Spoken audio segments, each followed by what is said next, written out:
Ya. El tema que vamos a tratar hoy está titulado como la piedad, un don poco conocido, la piedad. ¿Qué será ser piadoso? ¿Qué será tener piedad? ¿Y qué equivocaciones a veces tenemos cuando vemos a una persona y le decimos tan piadoso, tan piadosa? ¿Sí será la piedad lo que nosotros pensamos que es piedad? Y creemos nosotros que somos piadosos porque tenemos un montón de fórmulas y de cosas y creemos que eso es ser piadoso. Vamos a ver qué es la piedad. Y partimos de la siguiente prerrogativa. La oración, la oración es ciertamente la regla de oro de la vida cristiana. Escuchen, la oración es la regla de oro de la vida cristiana. Alguien me decía hace mucho tiempo y se los he dicho en varias enseñanzas, dime cuánto oras y te diré cuán cristiano eres. Cuando usted empieza a esculcar un poquito sobre la vida de los santos, va a haber algo en común. Y por eso llegaron a los altares y fueron condecorados como santos, aunque todos estamos llamados a la santidad y eso lo sabemos. Pero había un ingrediente en común de todos los hombres y mujeres que llegaron a ser subidos a la categoría de santos por la iglesia. Y ese ingrediente se llama la oración. Casi todos estos hombres y mujeres eran hombres y mujeres de oración. La oración es la regla de oro de la vida cristiana. No sé qué puesto le estamos dando a la oración en nuestra vida. No sé qué tanto estamos orando. Qué tan importante para nosotros es la oración. Es tan importante como, por ejemplo, el deseo de respirar, como el deseo de alimentarnos, de comer, de vestirnos. Yo creo que no llega ni siquiera a esos niveles. Orar es una necesidad del cristiano.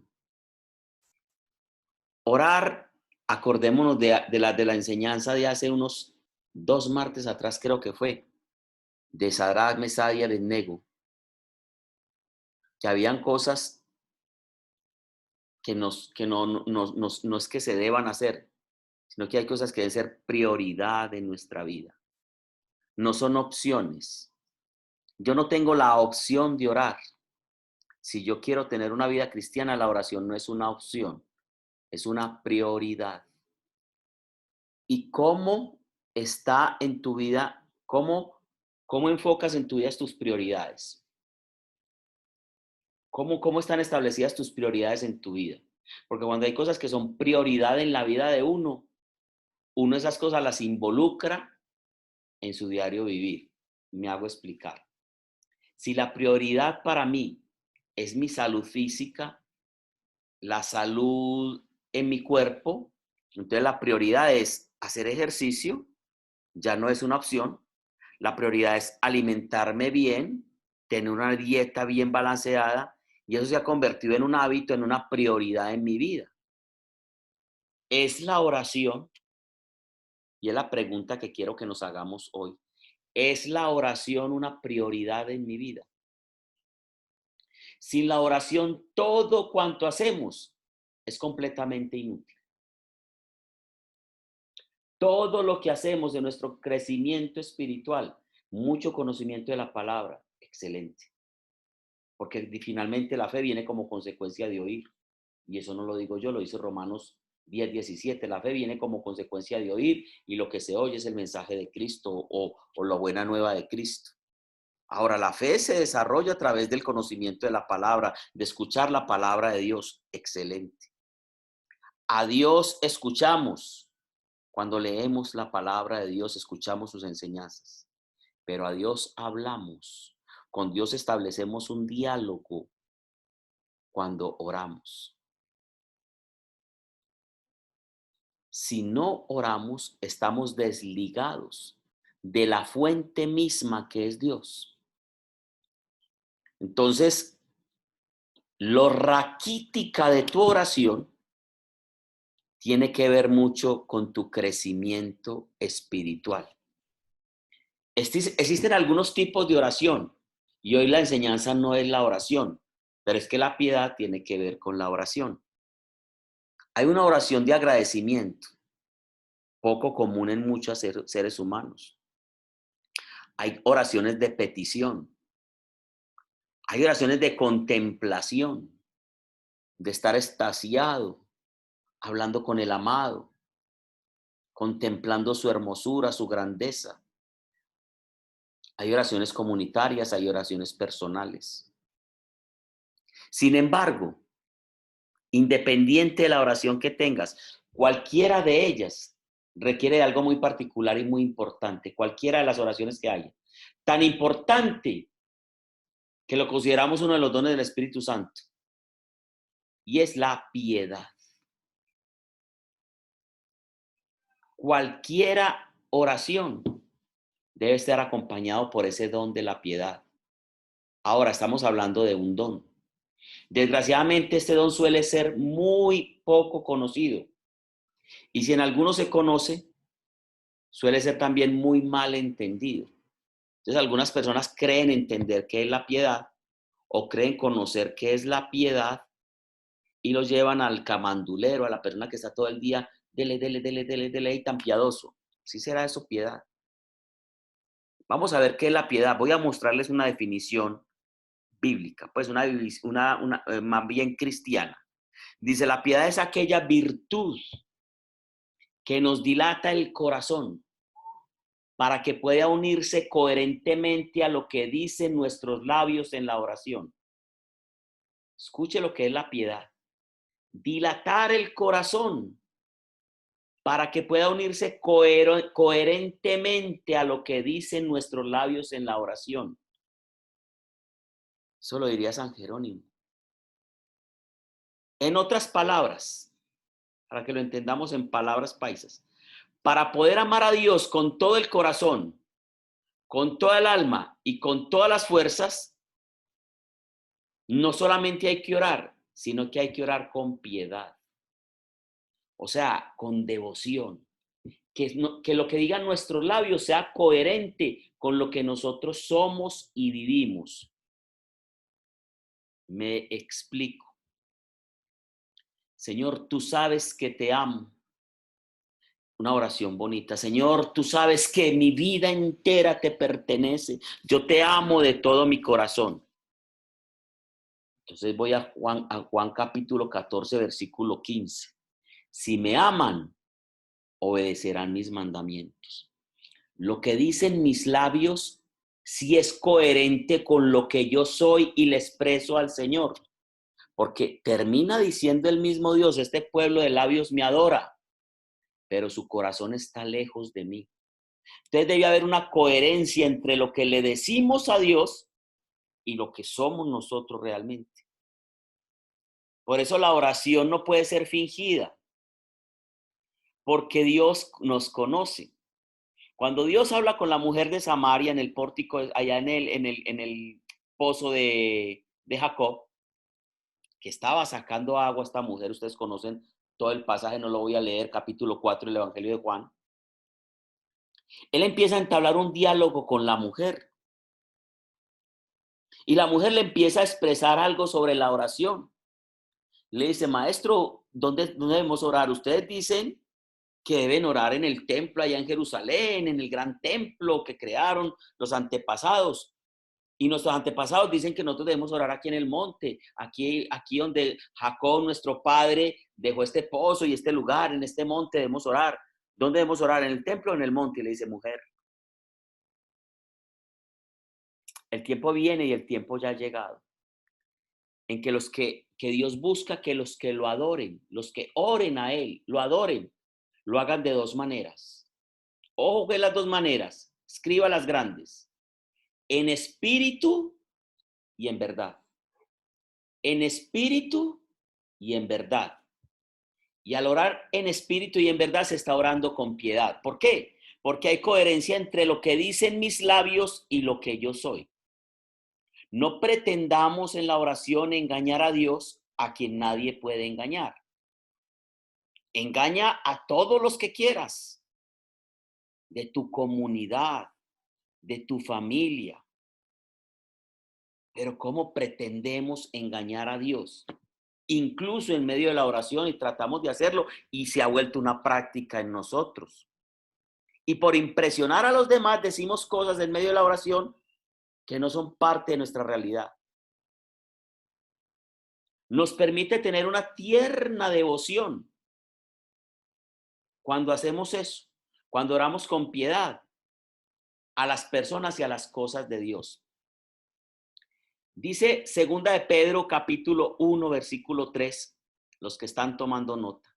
Segunda de Pedro capítulo 1 versículo 3 dice: como todas las cosas que pertenecen a la vida y a la piedad nos han sido dadas por su divino poder mediante el conocimiento de aquel que nos llamó por su gloria y excelencia. Todas las cosas que pertenecen a la vida y a la piedad. ¿Qué será la piedad? Ese enlace entre lo que se dice y se vive es piedad. Y todas las cosas que pertenecen a esa verdad, Dios nos las ha dado por su divino poder, porque Dios sí es digno de llamarse piadoso. Jesucristo es el hombre más piadoso, coherente entre lo que decía, lo que pensaba, lo que hacía. Jesús nunca hacía nada para impresionar. Jesús no hacía nada para llamar la atención. Jesús no hacía nada para ganar el favor. Jesús no hacía nada para ser alabado. De hecho, cuando usted lee todo el proceso de la oración, viene criticando ciertas prácticas de las personas, de los seres humanos que quieren impresionar a través de ciertas prácticas para ser vistos por los demás. Y empieza todo el capítulo 6, desde el versículo 5 del Evangelio de Mateo, que empieza el Sermón del Monte desde el capítulo 5 con las bienaventuranzas, pero en el capítulo 6, versículo 5 y siguientes, Jesús viene hablando y diciendo: y cuando ores, no seas como los fariseos que les gusta hablar en las sinagogas de pie y hacer bulla y alboroto y para que todo el mundo los vea. No, no, no. Cuando tú ores, entra a tu cuarto, cierra la puerta y oras a solas en secreto. Y tampoco sea como los hipócritas que hablan duro y que repiten palabras y se escogen palabras bonitas para que todo el mundo los escuche y repiten cosas y hacen alaridos. No, no, no, no. Cuando tú ores, háblale al Padre y dile las siguientes palabras, y nos enseña el Padre nuestro. Cuando ayunes, no muestres cara de amargado, de que estás sufriendo mucho, de que el rostro decaído, para que todo el mundo se dé cuenta que estás ayunando. No. Muestra felicidad, alegría, expresa fortaleza. Cuando ayudes a los demás, no hagas sonar la campana. No le muestres a las personas que hiciste ello. Lo que hizo tu mano izquierda, que no lo sepa tu mano derecha. No, no, no. Jesús empieza a criticar todo eso. ¿Por qué lo empieza a criticar? Porque eso no es piedad. Porque piedad es hacer las cosas coherentemente, con el único deseo que el que me está viendo, el que me conoce, sepa de mi realidad y sabe lo transparente y lo piadoso que soy. Como todo don, la piedad, la única forma de obtenerlo, o sea, de obtener piedad, es pidiéndoselo a Dios con una fe viva. Señor, dame el don de la piedad. Ayúdame a ser un hombre piadoso. Un hombre que sea coherente entre lo que digo, pienso y hago. Que no haga las cosas por mostrarme, por impresionar a los demás. En esto hay que ser muy claros, pues hay quienes cometen el gigantesco error de pensar que es una virtud la piedad, que podemos obtener por nuestras propias fuerzas, pero no es así. De allí es que se derivan ciertos actos perjudiciales en la vida espiritual, como la de fingir ciertas posturas interiores y exteriores que, lejos de acercarnos al Señor, nos alejan incluso hasta nosotros mismos. Entonces empezamos a fingir ciertas posturas y, ay, Señor, tú lo sabes, y cerramos los ojos y expresamos un montón de cosas para impresionar. Y eso creemos nosotros que es una virtud porque somos piadosos y es una virtud que tenemos. No, la piedad no es una virtud, la piedad es un don. Y si es un don de Dios, es genuino, no es fingido porque es un don de Dios. La piedad no solamente refería a nuestra relación con Dios, no, también sobre los frutos de la misma en nosotros y en los demás. O sea, la piedad debe producir frutos, frutos de autenticidad, frutos de amor por los demás. Siempre una persona piadosa da gloria a Dios de manera concreta. Y es a través del amor y el respeto a sus leyes y a la justicia. Cuando una persona es piadosa, le da gloria a Dios de manera concreta.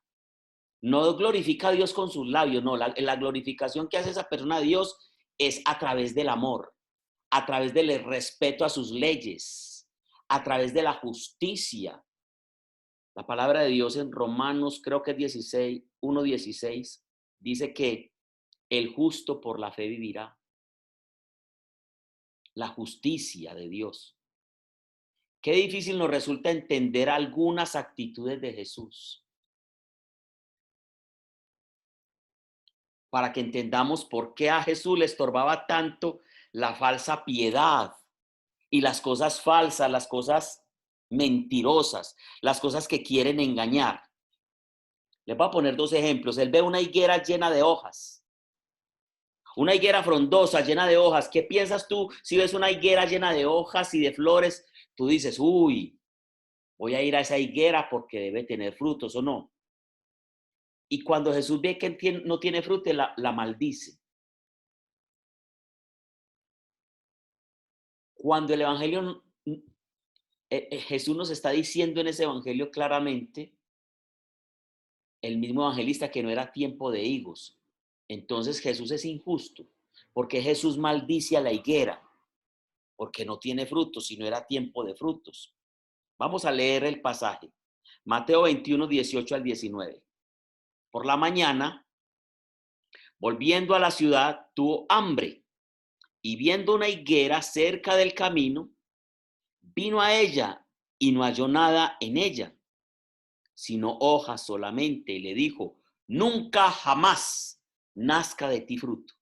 Y luego se secó la higuera. Viene la pregunta del millón. ¿Por qué Jesús hizo eso? Quizás Jesús nos quiere llevar mucho más allá con este signo.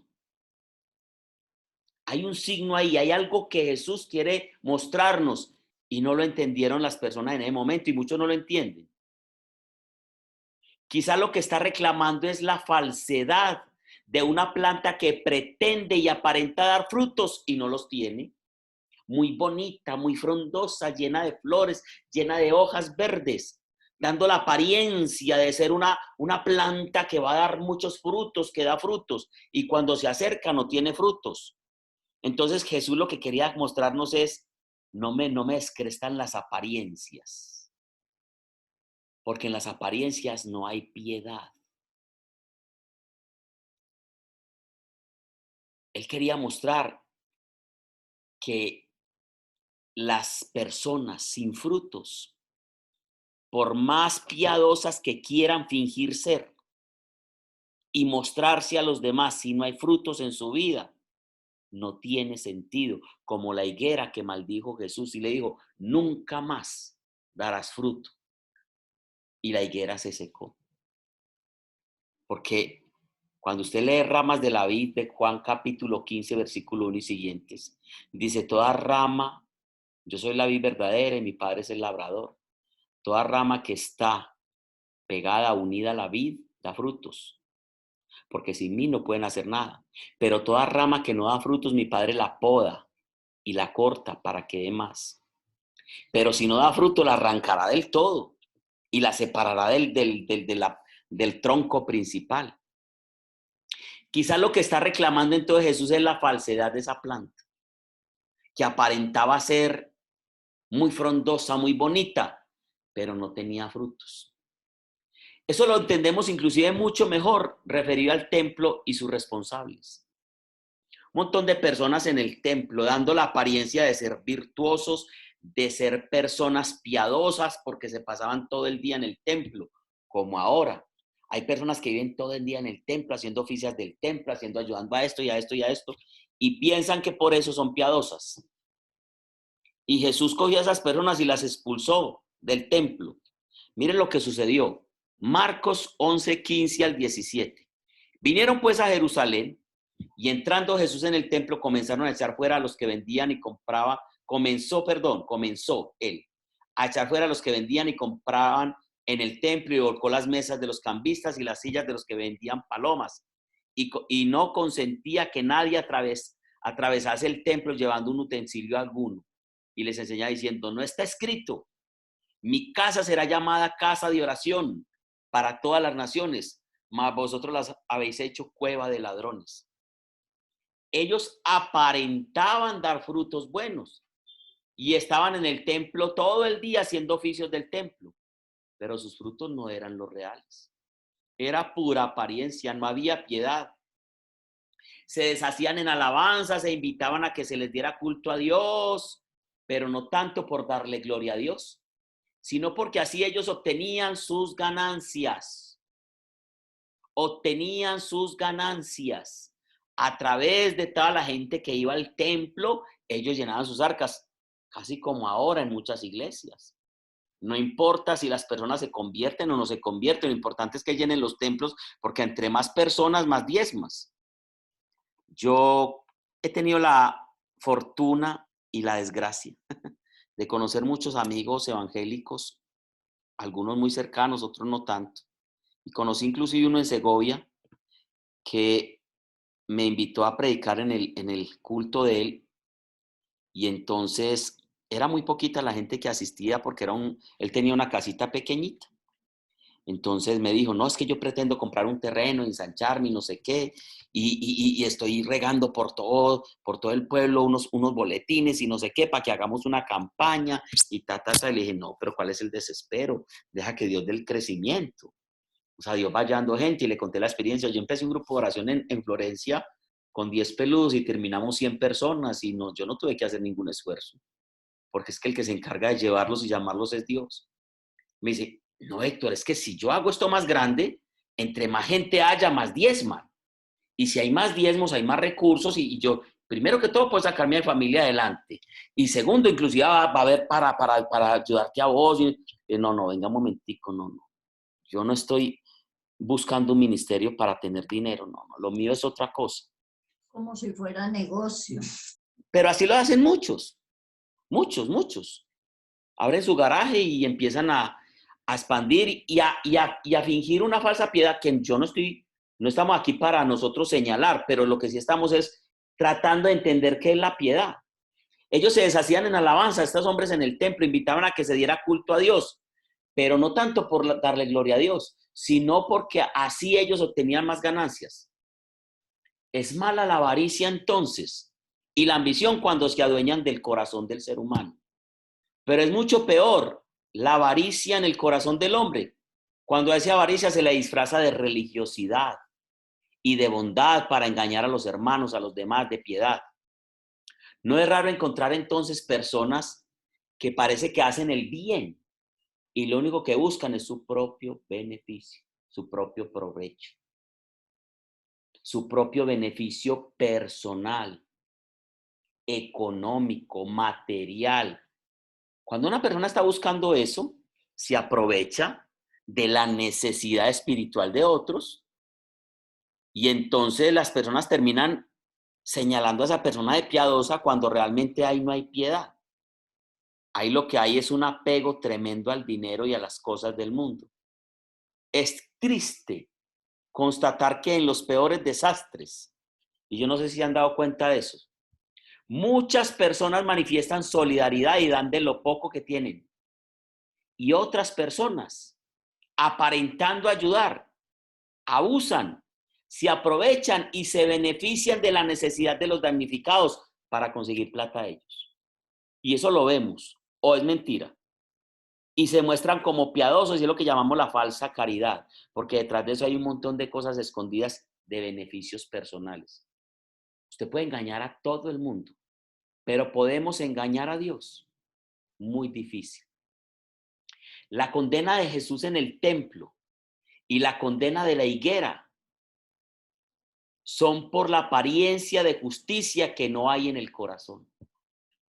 Jesús maldice la higuera porque había una apariencia mentirosa de que era una planta frondosa y daba frutos. Y castiga a los que están en el templo porque había una apariencia de justicia, pero no había nada en el corazón, solamente intereses. Para cada uno de nosotros también debe ser un cuestionamiento esto, sobre la sinceridad de nuestros actos y la coherencia en nuestra fe y nuestra vida. O sea, hay una coherencia realmente entre lo que nosotros expresamos y le mostramos a los demás, inclusive en nuestra intimidad con Dios, que pretendemos a veces engañarlo. Hay una coherencia entre lo que decimos y lo que estamos viviendo.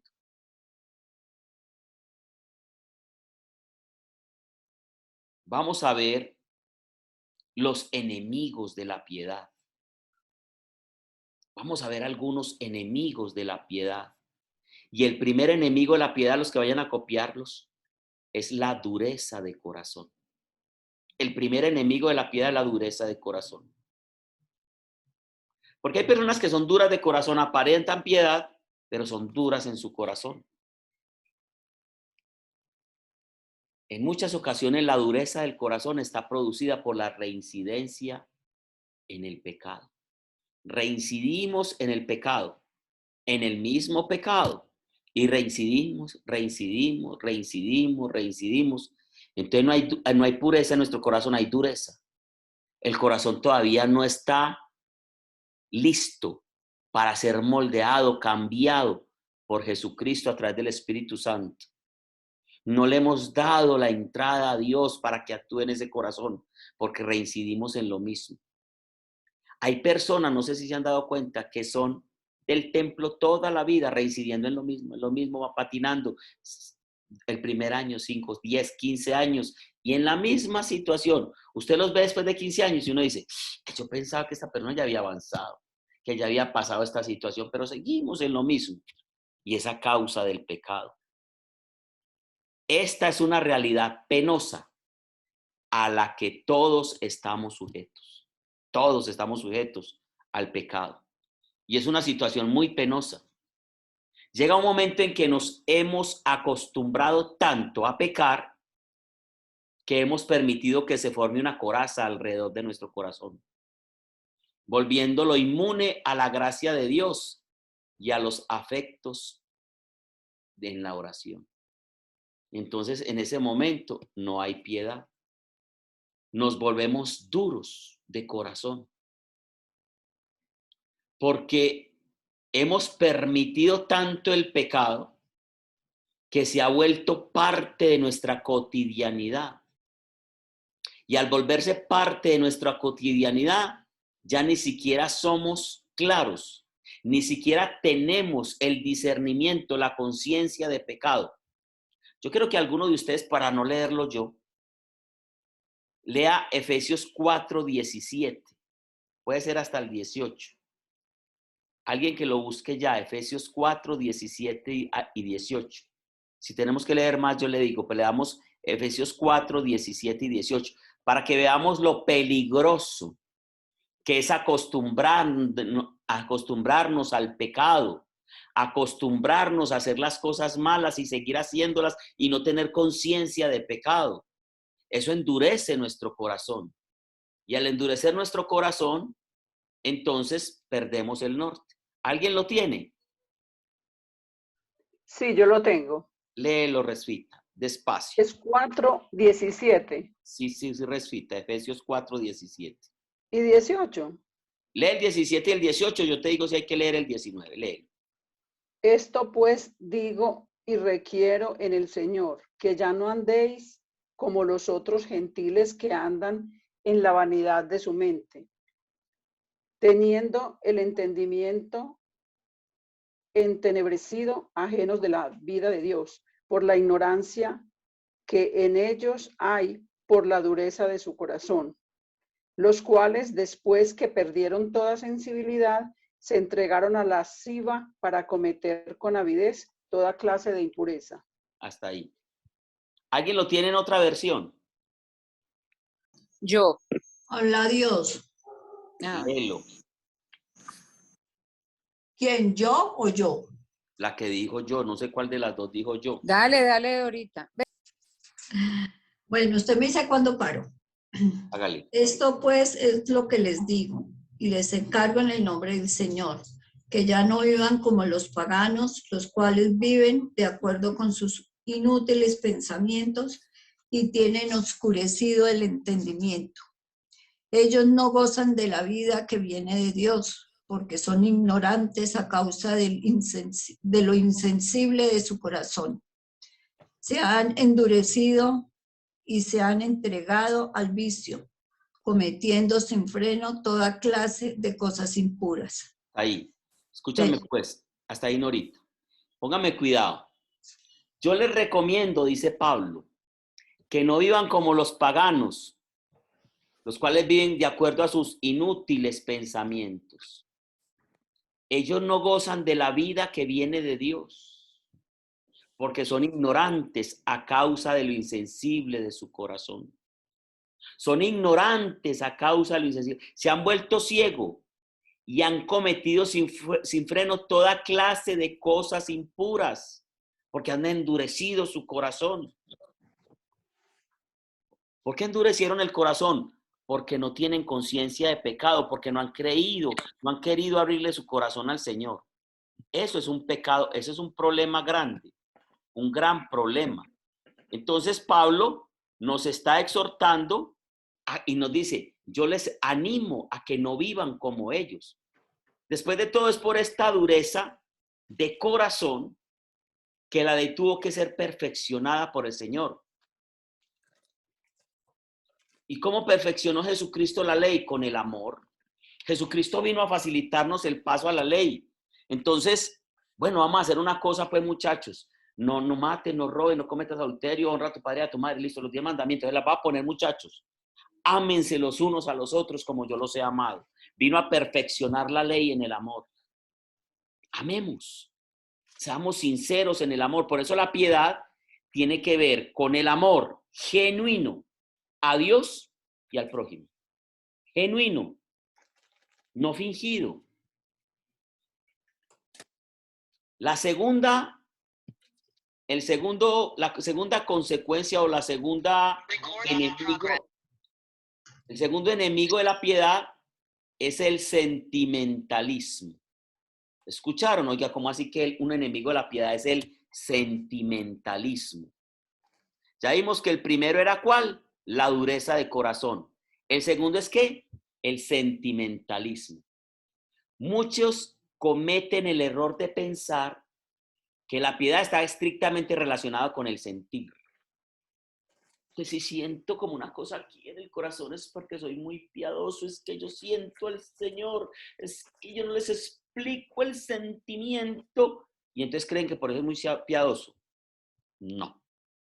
De allí que muchas veces se buscan los sentimientos en la oración como un fin más que como un medio. La oración no es para buscar sentimientos. Yo estuve orando y no sentí nada. Dios no estuvo conmigo. No es que la oración no es para tener sentimientos. La oración ante todo es un diálogo real, transparente. Un diálogo, por eso Jesús dijo, en espíritu y en verdad. Habla conmigo en espíritu y en verdad. No trates de engañarme que yo te conozco. O sea, ¿para qué tratas de engañarme en la oración si yo te conozco? Cuando tú me mientes en la oración, te estás haciendo daño tú, porque no estás permitiendo abrirte, alguien tiene el micrófono abierto, abrirte a lo que yo tengo para ti. No te engañes. Háblame en espíritu y en verdad. Conversa conmigo. Esto se cura rápidamente. Este sentimentalismo, admitiendo una cosa, el único criterio que regir en nuestra vida espiritual. ¿Y cuál es? Es Dios quien comunica los afectos. Y así es, Dios quien nos permite llegar a Él de manera en que Él lo considere conveniente. Dios permitirá en la relación que establemos con Él momentos eufóricos de emoción, pero no soy yo quien va a buscar en la oración sentimientos y emociones. Puede que hoy no, y eso no quiere decir que Dios no estuvo conmigo en medio de esa oración. Pero hay momentos en que Dios quiere que sientas, que experimentes un gozo inefable que te lleva a victoriar y a decir una emoción impresionante. No quiere decir que ese día tu oración fue mejor que la otra. No, Dios hace las cosas a la manera en que Él considere conveniente y en el momento que Él lo quiere hacer. Yo he tenido momentos de oración en donde me he quebrantado. Para nadie es un secreto, les contaba en Bogotá, yo tuve un tiempo de oración antes de empezar a ejercer toda la situación que viví en Bogotá, donde me cerré una noche y vomitaba y vomitaba. En medio de la oración había como una autoliberación, digámoslo así, yo lloraba y en un lugar solitario. Y yo decía, ¿qué es esto? Y después dije, ay, ¿qué fue lo que hice yo para que eso pasara esa noche y sintiera esa presencia de Dios? Y lo volví a repetir varias noches después, o sea, meses o años después, volví a hacer lo mismo con la misma disposición, me arrodillé, empecé a orar, a salmodiar, a leer y a orar. Y pasé 3, 4 horas y no pasó nada de nada. Y yo decía, entonces, ¿será que Dios no me está escuchando y esa vez sí me escuchó? No. Ese día Dios quería un trato conmigo. Los otros días no, pero igual mi oración debe haber sido efectiva, debía haber llegado a la presencia de Dios, porque si lo hice en espíritu y en verdad, debía de haber llegado a Dios. Pero no son los sentimientos los que me aseguran que sucedió o no sucedió. San Agustín decía con mayor claridad en sus confesiones, hay un libro que llama Las Confesiones de San Agustín, y decía, si se dice que te derramas sobre nosotros, no es cayendo tú, sino levantándonos a nosotros. Si se dice que te derramas sobre nosotros, no es cayendo tú a nosotros, sino levantándonos a nosotros hacia ti. Es que Dios llegó a mí, no, Dios me levantó hacia Él. Me dio la oportunidad de llegar a Él, porque Él siempre hacia llega a nosotros. El tercer enemigo de la piedad es la superficialidad y el materialismo. Hay personas que pretenden llevar una vida cristiana superficial, solamente de ritos, solamente de fórmulas oratorias, de rezos, de empatar cosas superficiales, sin ningún sentimiento, sin ningún cambio estructural, sin ninguna relación con Él. Simplemente cumplir con unas normas establecidas y hacer esas cosas porque me dijeron que así, y entonces tengo que hacer esta oración, esta oración, esta oración, esta oración, y hacer esto, y hacer esto, y hacer esto. Pero la vida igual. Es evidente que si tenemos un corazón atado a los bienes terrenales, es imposible que podamos contemplar los bienes celestiales. Por eso Jesús dijo, no se puede servir a dos señores, porque se amará al uno y se odiará al otro. No se puede servir a Dios y al dinero. Y mucho menos aquel de que provienen todos los bienes, que es Dios, lo podemos encuadrar o comparar con otro Dios. Eso es idolatría. Una persona que está acostumbrada a vivir de forma mundana, viviendo para sí mismo, para sus placeres, reflejando a la perfección a aquellos de quienes San Pablo dice, su Dios es el vientre y su apetencia lo terreno.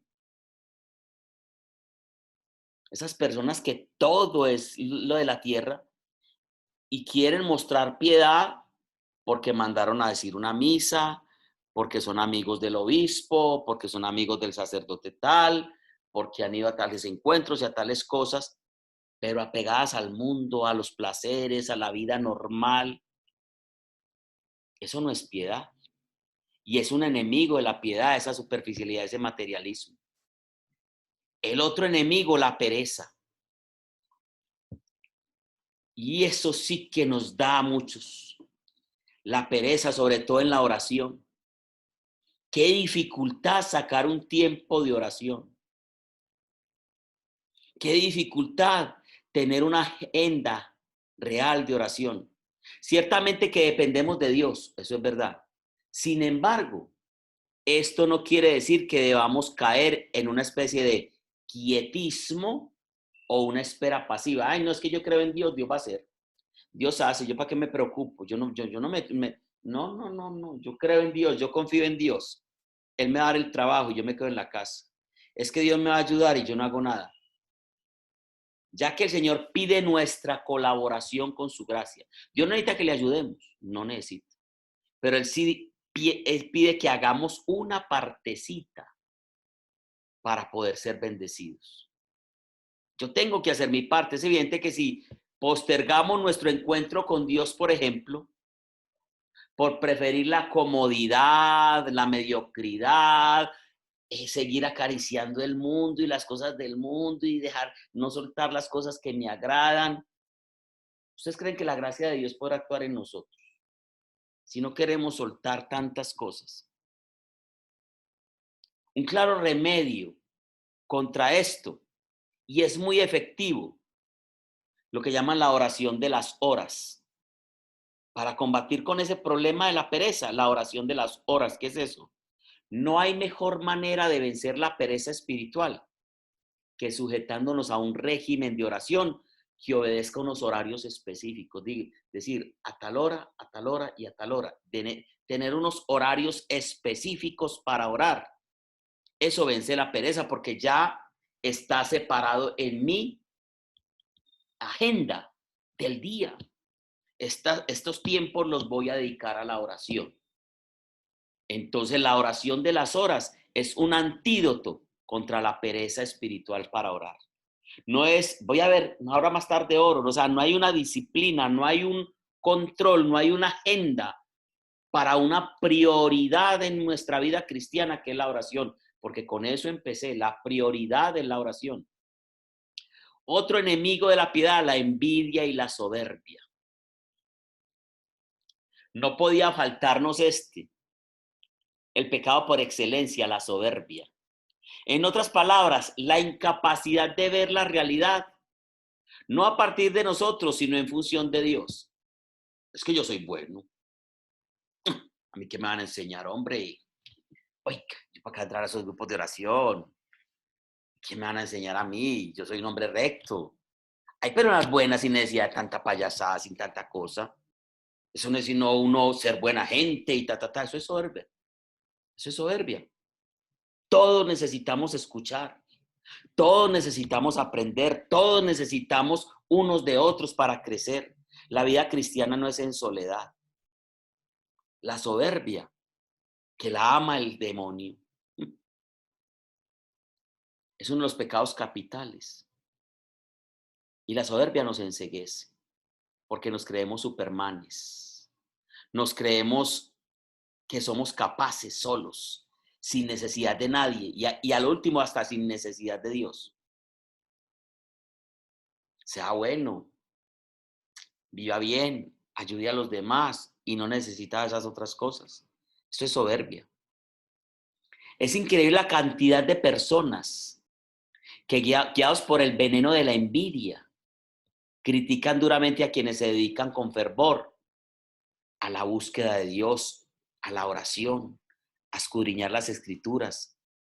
Los llaman fanáticos, se ríen de ellos, critican, señalan, realzan y engrandecen los defectos de esa persona. Porque la única situación es como un espejo, esa persona está haciendo un espejo que le fastidia. Y la única forma de combatir, de pelear contra ese espejo, es señalándolo, es hablando, es criticando, es riéndose, es burlándose, es tratando de bajar a esa persona. Porque no resiste el resplandor cuando esa persona lo está haciendo en autenticidad. Hay personas que les gusta etiquetar a otro de manera despectiva, por supuesto. Piadosos, santurrones, panderetas, fanáticos, porque le dedican tiempo a Dios y a las cosas de Dios y a la oración. Una manera particular de atacar duramente a quienes poseen lo que a ellos les falta es hacer eso. Es que a mí me falta eso, entonces tengo que atacar a los otros, que yo no, a mí no me gusta eso. Suele existir como razón de trasfondo un intento desesperado por querer justificar la falta de amor y devoción que experimentan algunos en su interior, ridiculizando la vida de otras personas que sí lo están haciendo. Ahí hay un trasfondo para justificar esa falta que hay en ellos, ridiculizar a los demás. Y por último, el último enemigo, pues en esta lista, pueden haber más, es la falsa piedad, que la hablamos desde el principio. La que Jesús atacó con la higuera, con los que estaban en el templo. La verdadera piedad requiere una sinceridad con nosotros mismos y con los demás. Dado que a Dios no lo podemos engañar, ni queriendo engañarlo. No lo podemos engañar. Somos tontos al creerlo. De manera que es fundamental deshacernos de ciertas posturas y actitudes que pueden dañar gravemente nuestra relación con Dios e introducirnos a un criterio de falsa piedad. El Papa Francisco, hablando sobre esto, lo retrató con mucha claridad al decir que la piedad no es poner cara de estampita o fingir ser santo. Eso dijo el Papa Francisco. No, la piedad no es colocar cara de estampita ni fingir ser santo, sino una verdadera conciencia de nuestra dependencia de Dios y hablar con Dios en verdad, con sinceridad. El fingimiento es siempre una tentación en la vida espiritual. Es la constante busca de valoración humana, de aceptación de otros, que nos lleva a adoptar posturas fingidas para reflejar ante los demás algo que, aunque no experimentamos, nos atrae el reconocimiento vano y fugaz de quienes nos observan en ese momento de oración, de búsqueda de Dios. Entonces adoptamos ciertas posturas fingidas, humanas, para descrestar a los demás. Esa es falsa piedad. Es imposible juzgar si tal o cual persona lo está haciendo, o está fingiendo, o está haciendo algo real. Además, no nos compete a nosotros juzgarlo, pero sí nos lleva a reflexionar sobre nosotros mismos. Estamos haciendo este tipo de prácticas. No pensemos en los demás, pensemos en nosotros. Yo estoy haciendo este tipo de prácticas. Muchas veces podemos adoptar posturas físicas que, lejos de ayudarnos en la vida de oración, nos distraen y nos atraen pensamientos como, ¿cómo me estarán viendo los demás? Mejor me quedo más tiempo con los ojos cerrados para que vean que rezo mucho, que estoy concentrado. Ay, nadie se ha arrodillado, yo me voy a arrodillar para que los demás vean que yo realmente estoy reconociendo el poder de Dios. Pero no lo estoy haciendo porque lo reconozco, sino para que los otros vean que yo soy un hombre piadoso y alzo mi voz, y las personas que hasta hablan en lenguas sin tener lengua siquiera, para mostrar piedad y amor a los demás. Por ridículos que suenen estos pensamientos, increíblemente suelen ser muy comunes en muchas personas.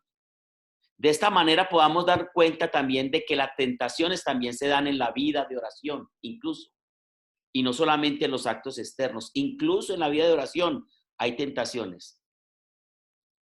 Por último, puede sucedernos que, a consecuencia de esta sociedad materialista en que vivimos, que se ha esforzado por endiosar la razón, problema grave, caigamos en la tentación de intelectualismo, pretendiendo racionalizar y entender a Dios desde la intelectualidad y explicar a Dios desde la razón.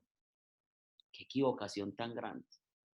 Nunca, escuchen, nunca el hombre va a poder explicar a Dios por medio de la razón. Primera de Corintios 1:17 creo que es 17.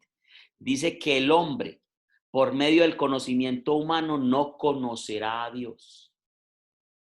El hombre, dice, ¿dónde terminaron o pararon el sabio y el entendido? Los que saben discutir sobre cosas de este mundo. Dios ha convertido la sabiduría de este mundo en una tontería. El hombre, por medio del conocimiento humano, nunca conocerá a Dios. El hombre conocerá a Dios a través de su palabra, de su evangelio, de su propuesta sencilla, humilde, pero que es más profunda que todo el conocimiento humano.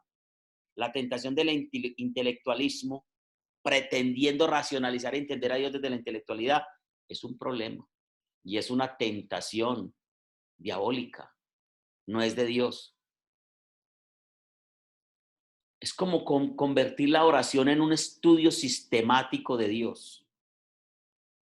Tanta nuestra fragilidad que muchas veces pretendemos adaptar a Dios a nuestros esquemas mentales, asumiendo que Dios debería actuar de tal y tal manera, pensar de tal manera, porque Dios no hace las cosas así, cuando claramente las Escrituras nos dice, porque mis pensamientos no son como vuestros pensamientos, ni mis caminos son como vuestros caminos, dice en Isaías. Muchas veces la soberbia de nuestro corazón no nos permite comprender que Dios nos aventaja con una distancia infinita. Dios está por encima de nuestros pensamientos, de nuestros conceptos, de nuestro raciocinio. Muy, muy grande esta palabra piedad. Conclusión. Concluimos de toda esta enseñanza. Cuanto más caridad y amor de Dios tenga un alma, un ser humano, caridad y amor de Dios, más sensibles serán los intereses de Dios en esa persona y del prójimo.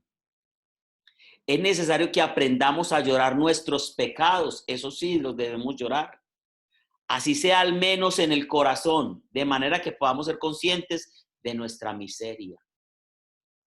Y ahí, entonces, acaba la arrogancia y el orgullo, porque sabemos que somos pequeños delante de la grandeza y el poder de Dios. Desde allí, desde ese punto de inspeccionarnos a nosotros mismos y ver la realidad nuestra y hablarla en medio de la oración con coherencia hacia Dios, nos encontramos con aquel que sana y salva con la fuerza de su poder, con aquel que viene al auxilio de nuestra naturaleza caída para levantarnos, restaurarnos, transformarnos y hacernos realmente hijos e hijas piadosas, llenos de Dios. Esa es la propuesta real a la que debemos apuntarle, a la piedad como don. Pidámosle a Dios el don de la piedad, sin fingimientos, sin mentiras, en realidad. Acordémonos cerramos con estas palabras. Dios busca adoradores que lo adoren en espíritu y en verdad.